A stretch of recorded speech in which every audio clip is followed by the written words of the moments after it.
Hi everyone, I'm Karen, and I want to tell you a story that I heard from my friend Olivia. I named this story, My Parents Decided to Gift My Inherited House to My Sister Without Asking. You're successful enough to buy your own. But they didn't know I'd already legally claimed it. When she moved in, the police were there. Well, let's go. My name is Olivia, and I'm 31 years old. I work as a senior software developer at a tech company in Seattle, pulling in a decent salary that most people would consider comfortable. What most people don't know is that for the past 10 years, almost every dollar I've earned has gone to supporting my family. Let me tell you about my family. There's my younger sister Chloe, who's 26 and works as a makeup artist. She's always been the golden child, the one who could do no wrong in my parents' eyes. Then there are my parents, Robert and Karen, who have been living rent-free in what used to be my grandmother's house for the past 8 years. When my grandmother died 8 years ago, I had just graduated college and started my first job.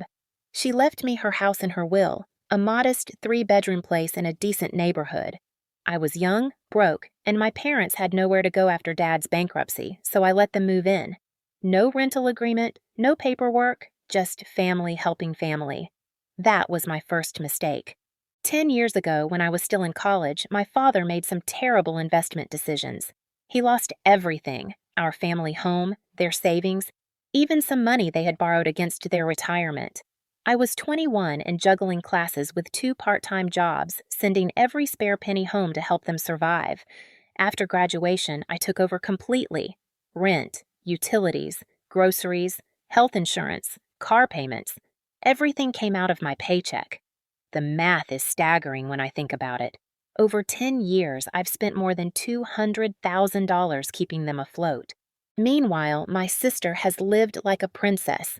Mom and Dad paid for her cosmetology school, bought her a brand new Honda Civic for her 21st birthday, and constantly showered her with expensive gifts, designer purses, jewelry, spa treatments, you name it. Of course, the money for all of this came from me, but they presented everything as their own generous gifts to their favorite daughter. Chloe has no idea how the money flows in our family. She thinks our parents are just naturally generous and that I'm the successful older sister who doesn't need help.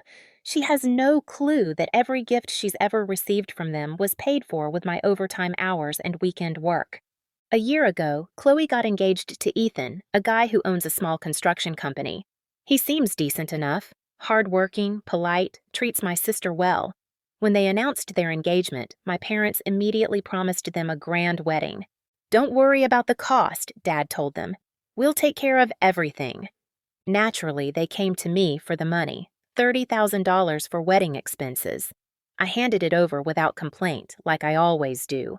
What else was I going to do? Let my sister's wedding be ruined because I finally decided to say no? The thing is, I've been planning some changes in my life. A month before all this started, I finally did something I should have done years ago. I met with a lawyer and officially registered the house in my name. All the paperwork was completed, all the legal requirements met. The house that my grandmother left me was now officially, legally, and undeniably mine. My plan was simple. After Chloe's wedding, I was going to tell my parents about my decision to sell the house. The real estate market in Seattle is crazy right now, and I could probably get around $450,000 for it. With that money, I could buy myself a nice apartment closer to work and finally start living my own life instead of bankrolling theirs. 2 weeks before the wedding, my company sent me to New York for a major project. It was a 3-week assignment, and I couldn't get out of it. Before leaving, I stopped by the house to say goodbye to my parents. They were unusually cheerful that day, almost giddy with excitement. "We have a wonderful surprise planned for Chloe," Mom said, practically bouncing on her feet. "What kind of surprise?" I asked. "Oh, we can't tell you yet," Dad said with a big grin. "But she's going to love it.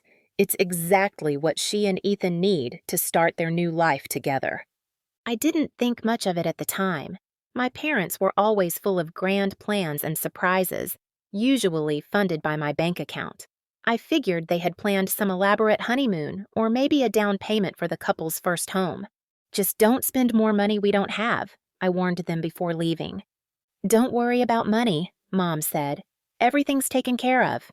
I flew to New York the next morning, focused on work and looking forward to getting back for the wedding.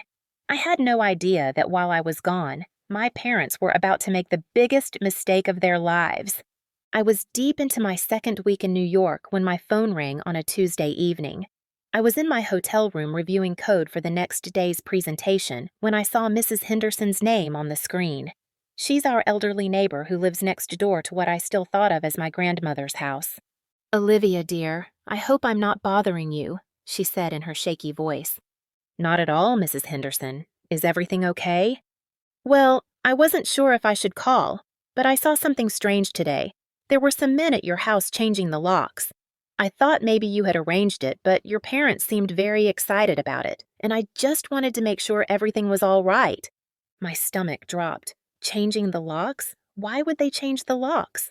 "What men? Did you recognize them?" "No, dear. They had a locksmith van.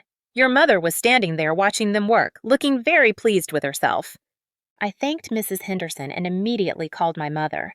She answered on the first ring, sounding unusually cheerful. "Olivia, how's New York?" "Mom, why are you changing the locks on the house?" "Oh, that!" she laughed. "We wanted to surprise you when you got back. We've decided to give the house to Chloe and Ethan as a wedding gift. Isn't that wonderful? They need a place to start their married life, and you're so successful you can afford to buy yourself any house you want." I felt like someone had punched me in the stomach. "Mom, what are you talking about? That's my house." She laughed again, like I had said something ridiculous. "Oh, honey, this house has always been family property. Your father and I have been living here for years. We have every right to decide what happens to it." "No, Mom, you don't understand. I legally own that house. Grandma left it to me, and I just finished all the paperwork to make it official. You can't give away my property." "Don't be ridiculous, Olivia. You're being selfish. Chloe needs this house. She's starting a family. You're just focused on your career." I was shaking with anger and disbelief. "Mom, I'm calling my lawyer right now. If you don't stop this immediately, there are going to be serious legal consequences." "You wouldn't dare cause problems for your sister's wedding," she said, but I heard the first hint of uncertainty in her voice. "Watch me." I hung up and immediately called my lawyer, David Chin, who had handled the property registration. Even though it was late, he answered. "David, I need you to call the police. My parents are trying to illegally transfer ownership of my house." "Slow down, Olivia. Tell me exactly what's happening." I explained the situation quickly. David was quiet for a moment, then said, "I'll contact the authorities immediately. The property is legally yours, and what they're attempting constitutes fraud at minimum. I'll also call the house to inform them that any attempt to move in unauthorized individuals will be considered trespassing." 2 hours later, David called me back. "It's handled. The police are aware of the situation. If your sister and her fiancé try to move in, they'll be removed." The next morning, my phone started ringing at 6 a.m. It was Chloe, and she was hysterical. "Olivia, what did you do? The police were here. They said Ethan and I can't move into the house. They said it's trespassing." "Chloe, calm down. That house belongs to me, not Mom and Dad." "What are you talking about? Mom and Dad said they were giving it to us as a wedding gift." "They can't give away something that isn't theirs. Grandma left that house to me, and it's legally mine." "But we already packed everything. Ethan rented a truck. We were supposed to move in yesterday." Before I could respond, she hung up on me. 5 minutes later, my father called, and he was screaming. "How dare you humiliate your sister like this? You've ruined her happiness. What kind of person calls the police on their own family?" "The kind of person who doesn't let their family steal their house," I said calmly. "Dad, I've supported you and Mom for 10 years. I've given you everything, including the $30,000 for this wedding, but I'm not giving you my house." "You selfish brat. After everything we've done for you, everything you've done for me, Dad, I've been paying your bills since I was 21 years old. I bought every single gift you've ever given Chloe. I've kept you afloat while you sat around doing nothing for a decade." "That's your responsibility as our daughter." "No, Dad, it's not. And if you don't back off right now, I'm going to sue all of you for attempted fraud." He hung up on me too. Then my mother called, crying dramatically. "Olivia, please, you're breaking my heart. Your sister needs this house. She's getting married. How can you be so heartless?" "Mom, I'm not heartless. I'm protecting myself from people who apparently think it's okay to steal from me." "We're not stealing. We're family." "Family doesn't steal from each other, Mom." The calls kept coming all day. Chloe called back. My parents called separately and together. Even some aunts and uncles called trying to convince me to be reasonable. But I was done being reasonable. I was done being the family cash machine. I was done letting them walk all over me while I worked myself to death to support their lifestyle. The next day, I got a call from my Uncle Mike, my mother's brother. Mike is a lawyer himself, and he's always been the family mediator whenever there's drama. His voice was measured and calm when he spoke. "Olivia, I think we need to talk about this situation with the house." "Uncle Mike, there's nothing to talk about. The house is mine." "I understand you're upset, but think about family values here. Chloe is getting married. She needs help starting her life. You're successful. You can afford to buy another place." I took a deep breath. "Uncle Mike, let me ask you something. As a lawyer, if someone tried to give away your house without your permission, what would you call that?" "That's different, Olivia. This is family." "No, it's not different. Let me send you the property documents. You can see for yourself who owns this house." I emailed him all the paperwork David had prepared, including the original will and the recent registration. An hour later, he called back, and his tone had completely changed. "Olivia, I had no idea. Your mother told me the house was joint family property." "It never was. Grandma left it specifically to me." "And you've been supporting your parents all these years?" "Every bill, every expense for 10 years, including the $30,000 I just gave them for Chloe's wedding." There was a long pause. "Olivia, legally speaking, you're completely in the right.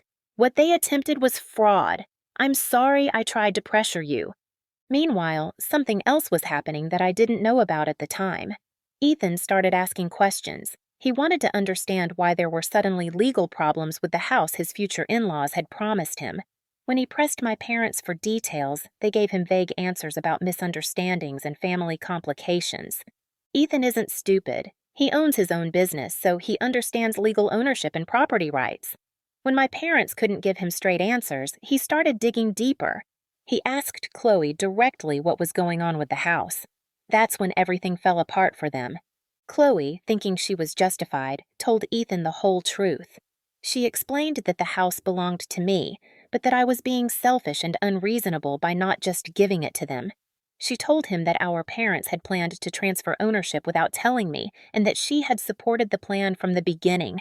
Ethan was shocked. "Wait, you knew the house belonged to your sister and you were okay with taking it?" "She doesn't need it. She makes good money. She can buy her own place." "Chloe, that's stealing." "It's not stealing, it's family sharing. Olivia has always been cold and career-focused. She should help me since I'm starting a family." But Ethan wasn't done asking questions. He wanted to know how my parents could afford such generous wedding expenses on my father's unemployment income. When he kept pressing, the truth came out about the financial arrangements in our family. Chloe had to admit that I had been supporting our parents for years, and that all the gifts and support she thought came from them had actually come from me. Everything, her cosmetology school, her car, her designer clothes, had been paid for with my money. Ethan was disgusted. "So, your sister has been supporting your whole family, and now you want to steal her house too?" "It's not like that." But it was exactly like that, and Ethan knew it. What made it worse was what he found next. While Chloe was in the shower, her phone buzzed with messages. Ethan glanced at it and saw a group chat between Chloe and some of her friends. Curious, he scrolled up and read their conversation from the past few weeks. The messages were brutal. Chloe had called me a cold careerist who should share what she has and complained that I was too focused on money. But the worst part was a family group chat that included messages from my parents. In one thread, my mother had written, "Don't worry about Olivia." Once Chloe is married and settled, we don't need her anymore. We have our real daughter to take care of us now." My father had responded, "Exactly. Olivia thinks she's so important because she makes money. She'll learn her place." When Ethan confronted Chloe about these messages, she tried to defend them. "That's not what we meant." "Then what did you mean, Chloe? Because it sounds like your whole family has been using your sister, and now you're planning to throw her away." "She's always been different from us. She's not family-oriented." "She's been paying your family's bills for 10 years. How is that not family-oriented?" Their fight escalated quickly. Ethan realized he was about to marry into a family of users and manipulators. He saw how Chloe felt entitled to take things that didn't belong to her, how she had no gratitude for everything I had sacrificed for her, and how she viewed me as nothing more than a source of money. 3 days before the wedding, Ethan called it off. He called Chloe that morning and said, "I can't marry someone who thinks it's okay to steal from her own sister. I can't be part of a family that treats people this way." "Ethan, please, we can work this out." "No, Chloe, I've seen who you really are now. The wedding is off." The wedding venue, the caterer, the florist, everything was canceled with 3 days' notice. All the deposits were lost. $30,000 down the drain. When my parents found out, they went completely insane. They couldn't reach me directly because I had blocked their numbers, so they started calling other family members demanding that someone make me fix this situation. But word was already spreading through the family about what had really happened. Uncle Mike had talked to his wife, who told her sister, who told her kids. The truth about how I had been supporting my parents while they treated me like garbage was getting out. By the time I flew back to Seattle, the whole extended family knew the real story, and they were not on my parents' side. I flew back to Seattle on a Thursday afternoon, exhausted from 3 weeks of intensive work and emotionally drained from the family drama. Instead of going to my apartment, I went straight to the house where my parents were living. I needed to deal with this situation face to face. When I pulled into the driveway, I could see them through the front window. They were sitting in the living room looking defeated. The wedding decorations that had been stored in the garage were scattered around, a painful reminder of the celebration that would never happen. I knocked on the door of what was legally my own house. My mother opened it and her eyes were red from crying. Behind her, I could see my father slumped in his recliner and Chloe pacing around the room like a caged animal. "Olivia," my mother said, her voice barely above a whisper. "Thank God you're home." "We need to talk," I said, stepping inside. The moment Chloe saw me, she exploded. "Are you happy now? You've ruined my life. Ethan left me because of you." "Ethan left you because you tried to steal from me," I replied calmly. "And because he saw those messages where you and Mom and Dad talked about using me, and then throwing me away once you didn't need my money anymore." My mother's face went pale. "How did you know about those messages?" "Ethan told Uncle Mike, and Uncle Mike told me. Did you really think it would stay secret?"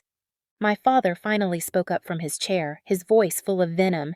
"You've destroyed this family. I curse you for what you've done to your sister." "I didn't do anything to Chloe. You all did this to yourselves with your greed and betrayal." "We made a mistake," my mother said, sobbing. "We can fix this. We can make it right." "How exactly do you plan to fix this, Mom? Are you going to call Ethan and tell him you're sorry for trying to commit fraud? Are you going to explain to him why you think it's okay to steal from one daughter to give to another?" "It wasn't stealing," Chloe screamed. "You owe us. We're family." "I don't owe you anything, Chloe. If anything, you owe me. You owe me for 10 years of supporting this family while you lived like a princess. You owe me for your education, your car, your clothes, and your lifestyle. But you know what? I'm not asking for any of that back. I'm just asking you to leave my house." "This is our home," my father shouted. "No, Dad, this is my house. Grandma left it to me, not to you. I've let you live here rent-free for 8 years while I paid all your bills, but that ends now. You have 30 days to find somewhere else to live." My mother collapsed into a chair. "Where are we supposed to go? We don't have any money." "That's not my problem anymore. You should have thought about that before you tried to steal from me." "We'll tell everyone what kind of person you really are," my father threatened. We'll make sure the whole family knows how heartless and selfish you are." I laughed. "Go ahead, Dad. Tell them. Tell them how I supported you for 10 years while you sat on your ass doing nothing. Tell them how I paid for everything Chloe ever received while you took credit for it. Tell them how you tried to steal my house and give it to your favorite daughter. I'm sure they'll be very sympathetic." The truth was, most of the family already knew. Over the next few weeks, I got calls from aunts, uncles, and cousins. They had heard the real story from Uncle Mike, and they were appalled by my parents' behavior. My grandmother's sister, Aunt Eleanor, who was 86 years old, called me personally. "Olivia, dear, I am so sorry. If your grandmother knew what Robert and Karen tried to do with her house, she would be spinning in her grave. That house was meant for you and you alone." The family support meant everything to me. For years, I had wondered if I was crazy foe.